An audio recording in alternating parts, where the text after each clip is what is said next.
के तपाईले अनुमान लगाउन सक्नुहुन्छ मैले एभ्रीडे फोनमा गर्ने कुराहरुमध्ये सबैभन्दा धेरै रिपिट गर्ने कुरा हो यो प्रसंग हो मेलबर्नमा घर किन्दा फर्स्ट टाइम बायरले पाउने गभर्नमेन्टको बेनिफिट अफ पर्क्सहरु के हुन्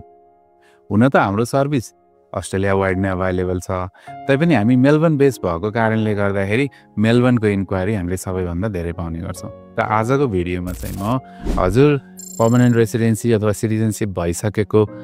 व्यक्ति हुनुहुन्छ फ्यामिली हुनुहुन्छ र पहिलो घर किन्दा खोज्दै हुनुहुन्छ मेलबर्नमा भने हजुरले पाउने गभर्नमेन्ट असिस्टेन्सहरु पर्क्सहरु के छन् म क्विकली समराइज गर्न जाँदैछु नम्बर 1 यदि इस्टाब्लिश घर किन्नुभयो भने 6 लाख डलर सम्मको प्रपर्टीमा तपाईले स्ट्याम्प ड्युटी तिर्नु पर्दैन र 6 लाख देखि 7 लाख 50 हजार तपाईले किनेको प्रपर्टीको पर्चेज प्राइस छ भने स्ट्याम्प ड्युटी चाहिँ लाग्छ तर डिस्काउन्टेड रेटमा लाग्छ जस्तो 6 लाख 50 हजार छ भने करिब 11,000 डलर 7 लाखको प्रपर्टी किन्नु हो भने करिब 25,000 डलर र यदि 750 जस्तोको प्रपर्टी किन्नु हो भने first time buyer non first time बायरलाई एउटै खालको स्ट्याम्प ड्युटी लाग्छ 34,000 डलर जस्तो यहाँलाई स्ट्याम्प ड्युटी लाग्छ दोस्रो यदि हजुरले किनेको घर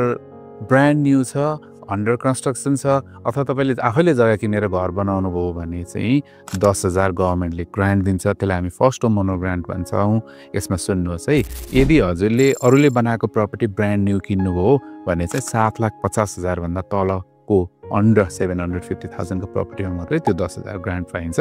भने यदि हजुरले ल्यान्ड किनेर घर बनाउनु भयो भने चाहिँ त्यो ल्यान्डको कति पैसा भन्नेसँग मतलब गर्दैन हजुरले कन्स्ट्रक्सन अन्डर 750 को भयो भने 10,000 डलर ग्रान्ट पाउनुहुन्छ र अहिले यतिखेर फेडरल गभर्नमेन्टको 5% डिपोजिट स्किम अन्तर्गत मेलबर्नमा अप टु 950,000 डलर सम्मको प्रपर्टी 5% डिपोजिटमा लिन सकिन्छ 950,000 डलरको प्रपर्टी लियो भने चाहिँ